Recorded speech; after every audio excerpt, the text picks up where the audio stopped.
ओम। ओम।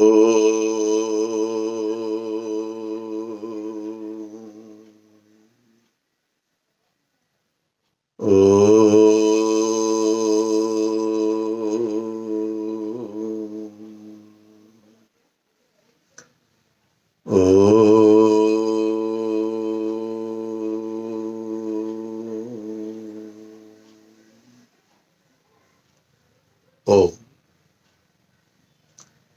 जो एक क्रम चल रहा है कि 9 वर्ष के 5 संकल्प हमारे क्या होंगे, तो पिछले 2 वीडियो मैंने जो अपलोड किए हैं यूट्यूब पर मेरे चैनल में, वो है मेडिटेशन का पहला, और दूसरा मैंने स्वास्थ्य के ऊपर दिया है। तो इन दोनों का संकल्प धारण करके आज जो तीसरे संकल्प की तरफ हम आते हैं, वो है पारिवारिक सामंजस्य। पारिवारिक सामंजस्य अर्थात परिवार के साथ अपनी कनेक्टिविटी। और ये सारे जो 5 चीजें जो मैं आपको बताने जा रहा हूं, तो ये सभी चीजें आपके अपने व्यक्तिगत जीवन के लिए लाभकारी है। इससे किसी और को लाभ हो या न हो, लेकिन आपको आवश्यक रूप से लाभ प्राप्त होगा। अब पारिवारिक सामंजस्य के अंतर्गत मैंने जब अपने जीवन के प्रारंभ में प्रचार कार्य को प्रारंभ किया था, लगभग 35 से 40 वर्ष पूर्व, तो एक विचार मन के अंदर आया था। वो विचार ये था कि जब तक परिवार के अंदर पारिवारिक सामंजस्य नहीं होगा, तो वहां पर परिवार के प्रत्येक व्यक्ति के अंदर मन की स्थिरता नहीं होगी, और मन की स्थिरता न होने के कारण ईश्वर का ध्यान भी नहीं हो सकता है। तो ईश्वर के ध्यान के लिए पारिवारिक सामंजस्य, पारिवारिक एकता बहुत आवश्यक है। तो पारिवारिक एकता कैसे हो, सामंजस्य हम कैसे बनाए, बड़े छोटे छोटे से टिप्स मेरे होते हैं, बड़ी छोटी छोटी बातें होती है, बहुत अधिक आपको नहीं करना है। लेकिन यदि पूरे वीडियो को ध्यान से सुने, देखें, विचार करें और एक पारिवारिक सामंजस्य को बनाने का प्रयत्न करें, और परिवार के अंदर आपके बच्चे हैं, आप स्वयं हो और आपके माता पिता हैं। अब यदि आप स्वयं इस वीडियो को देख रहे हैं, तो पारिवारिक सामंजस्य कैसे बन सकेगा? तो आपके परिवार के बच्चों के को भी ये वीडियो प्राप्त होना चाहिए, आपके बुजुर्ग माता पिता को भी ये वीडियो प्राप्त होना चाहिए। तो इसके लिए एक सिंपल सा साधारण तरीका है कि मेरे चैनल को आप सब मोबाइल्स में सब्सक्राइब कर देंगे, तो जिससे ऑटोमेटिक उनके पास ये मेरे वीडियो प्रत्येक दिन या जब भी मैं अपलोड करूंगा तो पहुंचते रहेंगे। तो पारिवारिक सामंजस्य के अंतर्गत एक ही निर्देश आपको देना चाहता हूं, वो है कि आप परिवार के अंदर जिस भी व्यवस्था में हो, चाहे आप संतान की व्यवस्था में हो, चाहे आप अपने संतान के माता पिता की व्यवस्था में हो, चाहे आप जो है ग्रैंड पेरेंट्स के ऊपर, यानी कि आप दादा दादी नाना नानी की श्रेणी में। अब ये 3 श्रेणियां मैंने बांट दी आपकी। दादा दादी नाना नानी की 1 श्रेणी हो गई, माता पिता की 2 हो गई, और संतान बच्चों की 3री हो गई। संतान से प्रारंभ करता हूं। सिंपल इस तरीका है कि उनके क्या कर्तव्य है। तो बच्चों को अपने पारिवारिक सामंजस्य के लिए क्या करना चाहिए, बहुत अधिक नहीं कहता हूं, केवल 3 बातें प्रत्येक संतान अपने जीवन में पारिवारिक सामंजस्य के लिए डालना प्रारंभ करें। प्रातःकाल उठते हैं जैसे ही बच्चे सब, संतान सब, और जो भी up to age of 40 years, 40 वर्ष तक के जो भी अपना प्रातःकाल उठते हैं, तो प्रातःकाल उठने के साथ ही अपने माता पिता के चरण स्पर्श या नमस्ते जी कह करके उनका आशीर्वाद प्राप्त करें। अब इसके अंदर कितना समय हमारा जाएगा? मुश्किल से 10 सेकंड, 15 सेकंड। माता पिता आए सामने, पैर छू लिए, नमस्ते जी बोल दिया, बस खत्म। लेकिन इसको केवल 15 सेकंड के इस कार्य को करने से जो माता पिता और बड़ों का आशीर्वाद जो आपको प्राप्त होगा, वो आपके पूरे दिन की व्यवस्था बच्चों की जो है वो व्यवस्थित करेगा। तो इसलिए आपको प्रातःकाल उठ करके संतानों को प्रथम जो कर्तव्य है, माता पिता के प्रातःकाल उठकर चरण स्पर्श या नमस्ते जी कहना। दूसरी व्यवस्था उनको करनी चाहिए कि जो भी माता पिता या बुजुर्ग बड़े हमारे जो भी कहते हैं परिवार के अंदर में संतानों को, वो संतान अपने बड़ों की बातों को पूरी तरह ध्यान से सुने, बीच में काटना नहीं है। संतान अपने माता पिता बड़ों की बात को ध्यान से सुने, सुने हुए पर मनन करे बुद्धि से, और मनन करे पर विचार करके फिर उसका उत्तर दे। अधिकतर संतानें अपने माता पिता के साथ नेगेटिव एटीट्यूड के साथ चर्चा करती है, बात करती है, आगे चलती है। जो भी कहेंगे उसको काटना है, उसको मना करना है, उस पर विचार नहीं करना है। तो संतानों को पारिवारिक सामंजस्य के लिए अपने माता पिता जो भी आपको कहते हैं उनकी बात को पूरी तरह ध्यान से सुनना और मानना चाहिए। एक विद्यार्थी ने, जब मैं उनके परिवार पर यज्ञ कराने गया था, तो एक प्रश्न मुझे किया। कॉलेज गोइंग स्टूडेंट था।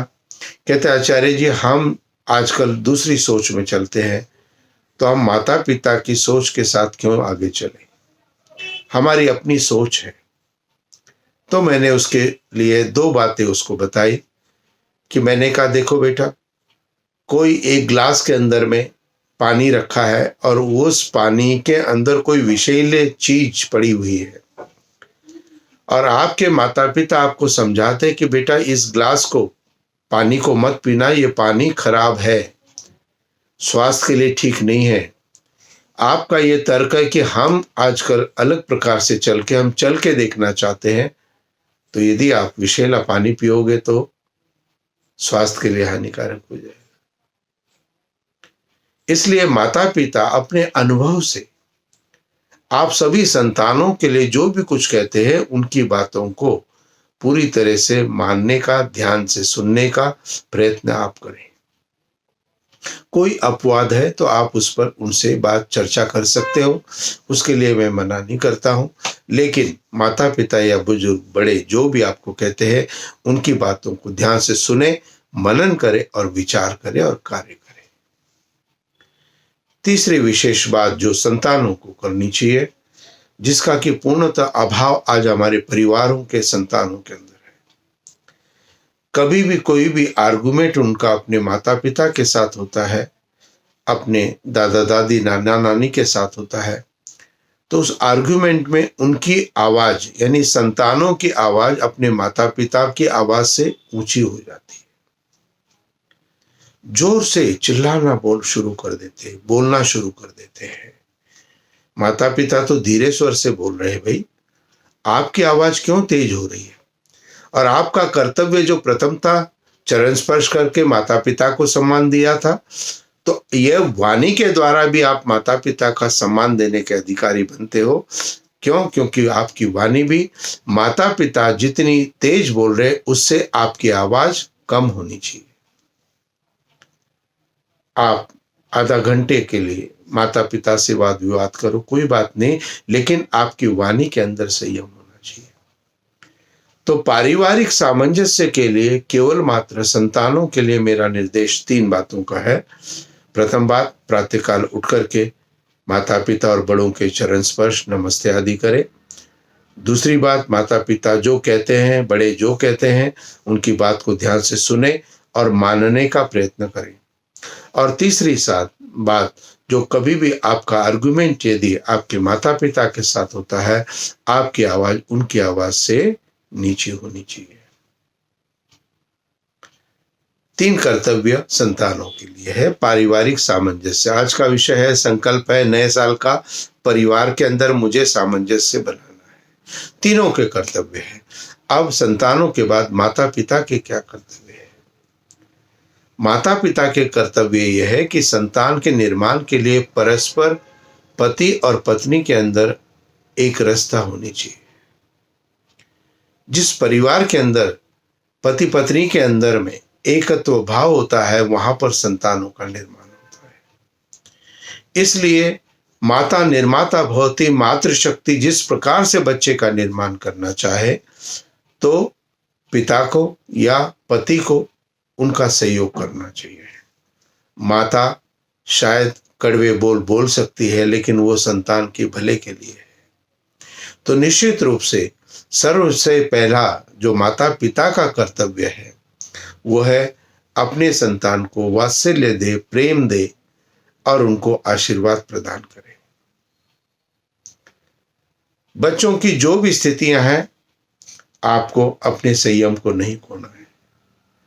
आपको धीरे से, अपने हिसाब से, अपनी व्यवस्था से उनके साथ सामंजस्य बनाने का एक प्रयत्न करना है। यह तभी संभव है जब आप उनके हिसाब से सोचना और विचारना करना प्रारंभ करोगे। और उसके बाद जब उनके साथ विचारों के साथ रहेंगे बच्चों के, तो आप क्या होगा, आप अपनी संतान से जुड़ जाओगे। अभी विरोध करने से आप अलग हो, संतान अलग है।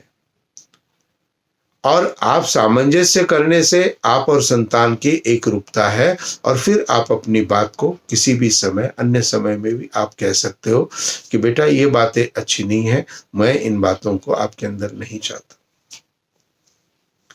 तो माता पिता अपने बच्चों को प्रेम दे, वात्सल्य दे और अपने संयम को, नियंत्रण को बच्चों के सामने कभी खोना नहीं है। एक दूसरे के लिए सम्मान की भावना पति पत्नी के अंदर होनी चाहिए। एक दूसरे के साथ मधुर वाणी का भी आप प्रयोग करें, जिसका अच्छा प्रभाव बच्चों के ऊपर पड़ता है। माता पिता के लिए एक और कर्तव्य आवश्यक है। आजकल संतानों के अंदर में हमें ये दिखाई देता है कि जैसे निर्माण हमने अपने जीवन का किया, आज परिस्थितियां अलग हो गई है। बच्चों अपने निर्माण की प्रक्रिया अलग प्रकार से कर रहे हैं। और जो हम सोचते हैं कि यह उनकी कमी है, उदाहरण के लिए यदि कोई 8वीं क्लास के बच्चे के माँ से उसकी यदि कोई सहेली या उसके परिवार का कोई सदस्य फोन पर पूछता है कि बताओ बेटा आजकल कैसा है, क्या कर रहा है, तो 8वीं कक्षा के बच्चे के लिए जो माँ उनके सब चीज़ों को देख रही है, वो क्या कहती है, क्या बताऊं, पढ़ता नहीं है, लिखता नहीं है, खेलता रहता है, बस घूमता रहता है, बिगड़ गया है, खाना पीना गलत सलत हो गया है।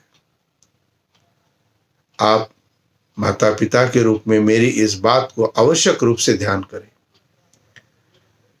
कि आप अपनी संतान, बेटे, बहुएं जो भी आपके घर में हैं, उनकी कोई भी कमी यदि आपको दिखाई देती है, उस कमी को आपने अपने किसी भी क्लोज रिलेटिव्स को या अपने किसी सखी सहेलियों को नहीं बोलना है।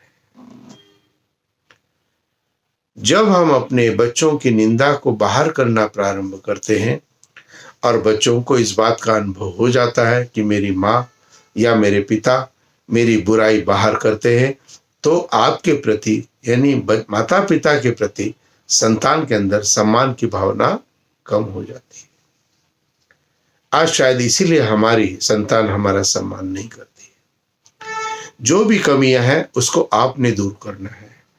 पति पत्नी ने मिलकर के अपने संतान की व्यवस्था को, कमियों को दूर करना है।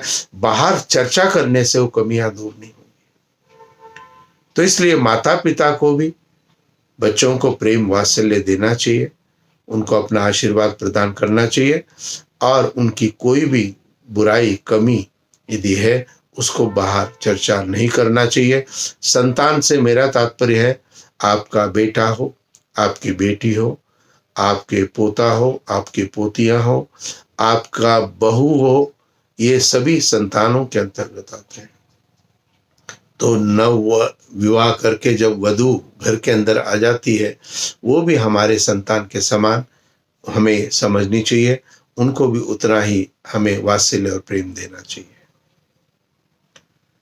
अब पारिवारिक सामंजस्य में तीसरा जो चर्चा मैं कर रहा हूं वो है बुजुर्ग माता पिता की।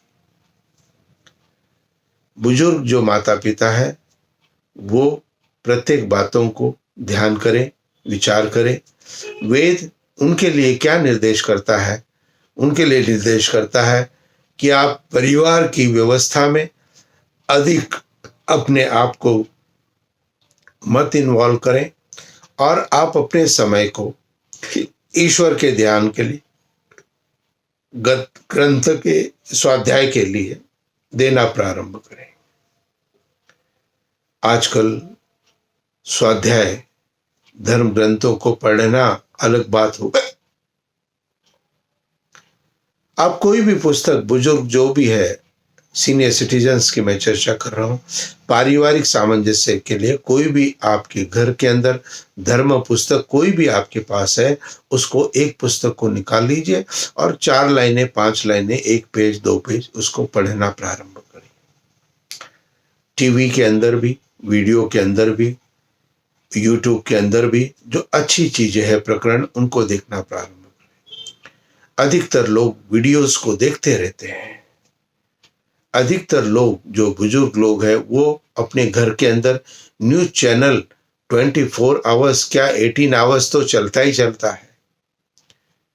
इसको बंद कर दीजिए, क्योंकि ये सारी चीजें आपके मस्तिष्क की व्यवस्था को, मस्तिष्क की शांति को और आपके स्वास्थ्य के लिए भी उत्तम नहीं है। न्यूज आपको देखनी है टीवी पर, आप 2 या 3 बार टीवी चला करके न्यूज को देख सकते हैं।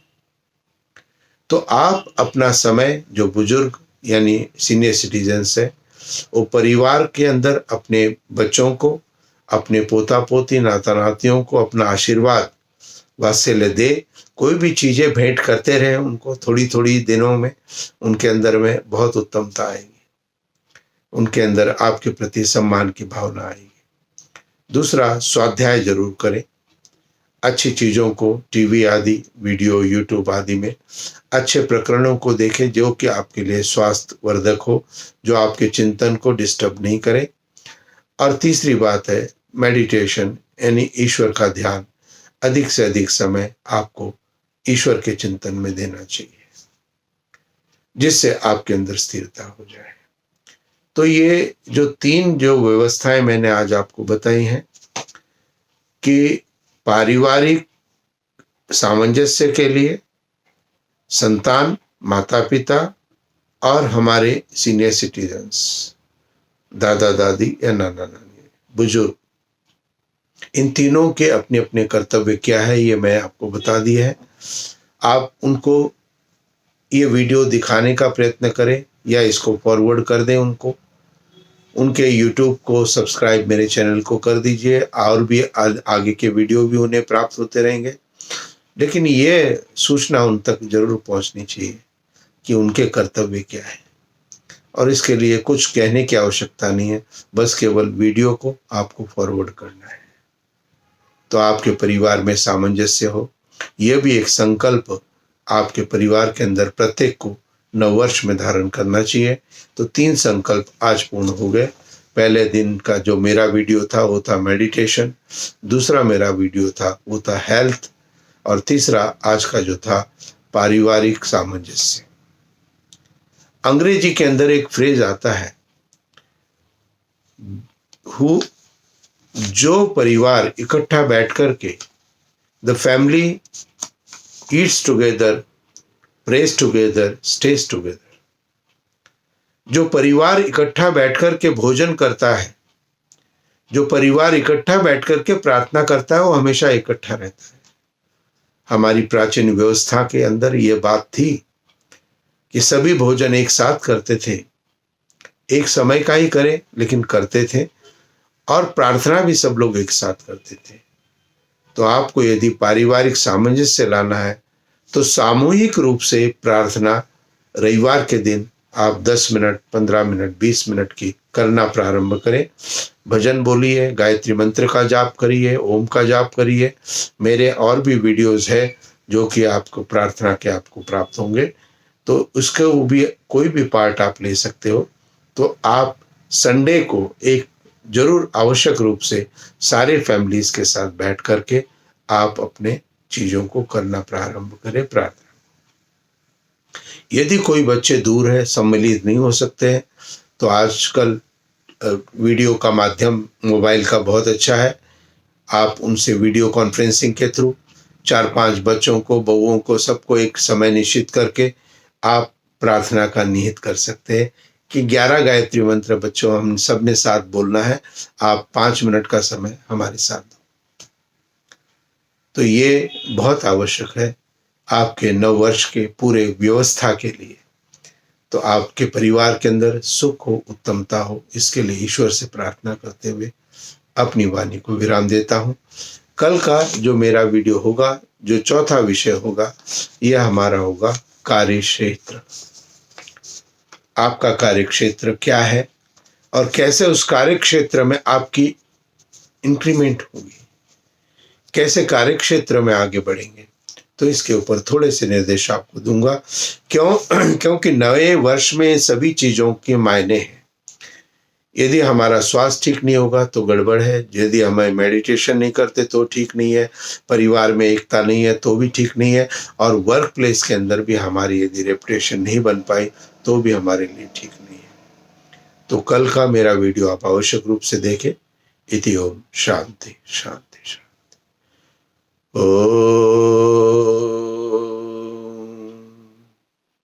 शांति शांति शांति।